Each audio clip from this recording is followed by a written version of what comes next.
යන්නේ video editing ගැන.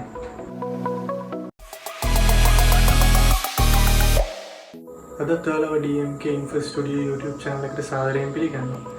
කලින් කිව්වා වගේම අද අපි කතා කරන්න යන්නේ අපි හැමෝටම වගේ තියෙන පොඩි ප්‍රශ්නයක් ගැන. ඒ තමයි වීඩියෝ එඩිටින්. මීට කලින් මම YouTube for beginners episode එකේ videos දෙකක් කරලා තිනවා. ඒ දෙකෙන් මම කියලා දුන්නා කොහොමද YouTube channel එකක් හදාගන්නේ. ඒ වගේම ඔයාගේ YouTube channel එක YouTube එකේ search result එකේ පළවෙනි තැනට ගන්න කොහොමද කියලා. ඔයාට මේ videos දෙක මෙතන උඩ card එකට කියලා බලන්න පුළුවන්.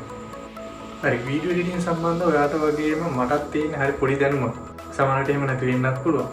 කොහොමද ඔයාලා මේ ඇප්ලිකේෂන් හරහා ඔයාගේ වීඩියෝස්, voice record, ඒ වගේ animation මේ හැම දෙයක්ම සරලව කරගන්න පුළුවන්. ඔයා Android user කෙනෙක් නම් ඔයාට පුළුවන් Google Store එකට ගිහිල්ලා Kinemaster කියන ඇප්ලිකේෂන් එක download කරගන්න. ඒ වගේම Viva video කියලා ඇප්ලිකේෂන් එකක් තියෙනවා ඒකත් download කරගන්න පුළුවන්. මේ ඇප්ලිකේෂන් දෙකෙන් මම නම් recommend කරන්නේ Kinemaster කියන ඇප්ලිකේෂන් එක. ඒ වගේම iOS users ලටත් Kinemaster කියන ඇප්ලිකේෂන් එක free download කරගන්න පුළුවන්. ඊට අමතරව iOS users ලට විතරක් හම්බෙන ඇප්ලිකේෂන් එකක් තියෙන එක තමයි iMovie කියන්නේ. සාමාන්‍යයෙන් මේ iMovie කියන ඇප්ලිකේෂන් එක iPhone එකට defaults එනවා. එහෙම නැත්නම් ඔයාලට App Store එකට ගිහිල්ලා මෙතනදී download කරගන්න පුළුවන්. මේ ඇප්ලිකේෂන් දෙකම ගත්තොත් ඔයාලට වැඩ කරන්න වෙන්නේ layers වශයෙන්. ඒ කියන්නේ ඔයා හිතන්නේ ඔයාගේ වීඩියෝ ක්ලිප් එකක් මේ ඇප්ලිකේෂන් එකට import කරා කියලා. එතකොට මේ ඇප්ලිකේෂන් එක ඔයාලට පෙන්නන්නේ layer එකක් විදිහට. ඒකත් එක්කම ඔයා voice clip එකක් තියෙනවා නම් ඔයා ඒකත් මේ applications වලට import කරගත්තොත් ඒකත් පෙන්වන්න ඔයාලට layers එකක් විදියට. ඒකට ප්‍රධාන හේතුව වෙන්නේ ඔයාට මේ layers වශයෙන් ඔයාගේ තියෙන edit කරන්න, split කරන්න මේ වගේ දේවල් ඔයාට layers වශයෙන් කරන්න පුළුවන් හැකියාවක් තියෙනවා. සාමාන්‍යයෙන් YouTube එකට අලුතින් එන හැමෝම වගේ මේ application හරහා තමයි තමන්ගේ contents edit කරගන්නේ. පෞද්ගලිකව මමත් තමයි මේ application දෙක use කරන්නේ.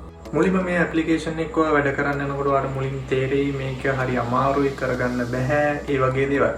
ඒත් දැනට තියෙන ඇඩ්වාන්ස් සොෆ්ට්වෙයාර්ස් එක්ක බලද්දි මේ ඇප්ලිකේෂන් වලින් ප්‍රොෆෙෂනල් විදිහට එඩිටින් කරලා ඔයාගේ වීඩියෝස් අප්ලෝඩ් කරගන්න පුළුවන්.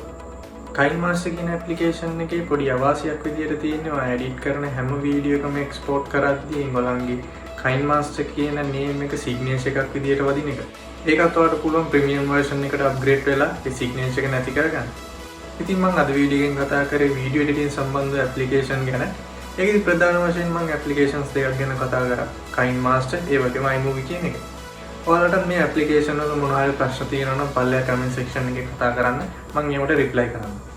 ඉතින් ඔයාලත් මේ වීඩියෝ එකෙන් වැදගත් දෙයක් දැනගත්තා කියලා හිතෙනවා නම් මේ වීඩියෝ එකට ලයික් එකක් දාලා නොදන්න යාළුවෝ අතරට ෂෙයා කරගන්න.